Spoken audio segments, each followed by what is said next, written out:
So obviously we've sprayed all the top now, that's all dry, and we're now going to blow the bottom off again. This particular tool, we got this from Machine Mart. We use a high flow connectors, just simply connect in.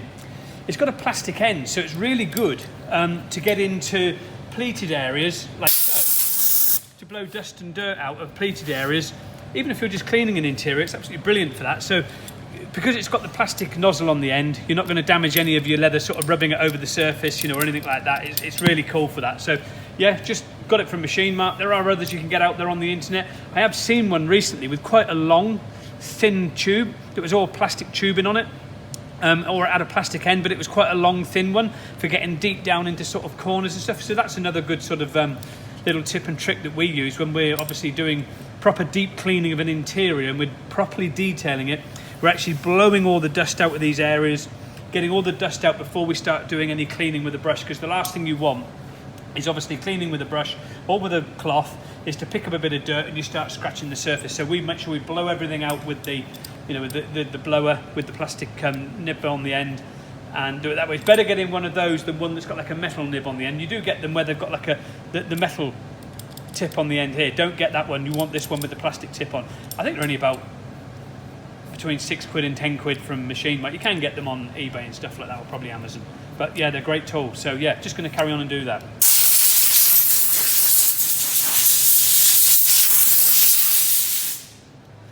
So that's got everything blown off.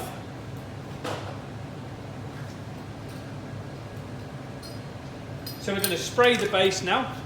We've already got all the paint in the spray gun and we're ready to spray. We've got it all set up ready, as you can see, like we had previously. So we're all ready to go again. So we're going to start off by going around the edging first, around the beading, down the lines, and then infill.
So we've done all the beading and the pleats now, so now we're going to do all the infilling.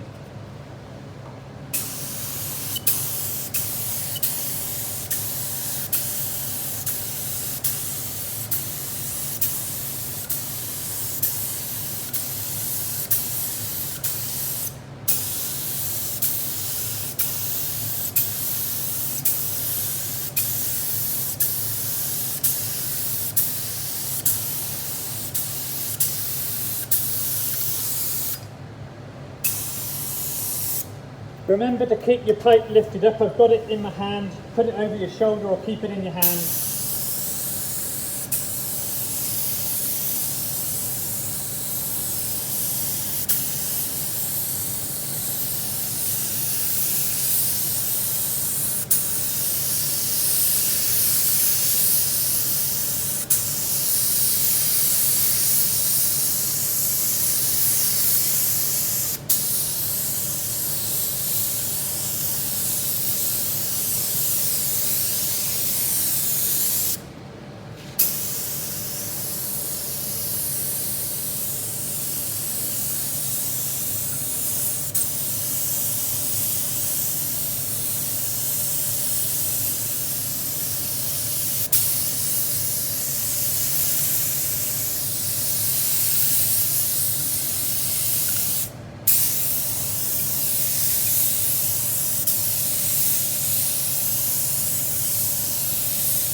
So that's the spraying done at the base. Obviously whenever you're spraying, make sure that you're overlapping so you don't get like a leading dry line edge on here. It may look a little bit patchy in places, that's because it's drying as we're obviously going along, because it's quite a fast drying paint. But that is the seat. Now the base has been sprayed with its first coat. That will get a second coat and then it will get lacquered. So yeah, we're happy days. So we've obviously got all the front to do. We're going to get all that done next, in the sides and the back, and then we're going to show you the lacquering on the front section of the seat as well. So that's again the Riley Pathfinder for Practical Classics magazine. As always, subscribe to us, subscribe to them, subscribe to the magazine. We really appreciate your support, and we hope you're loving this video series that we're doing here with this beautiful Riley Pathfinder, changing it from the blue grey to the beautiful stunning maroon colour.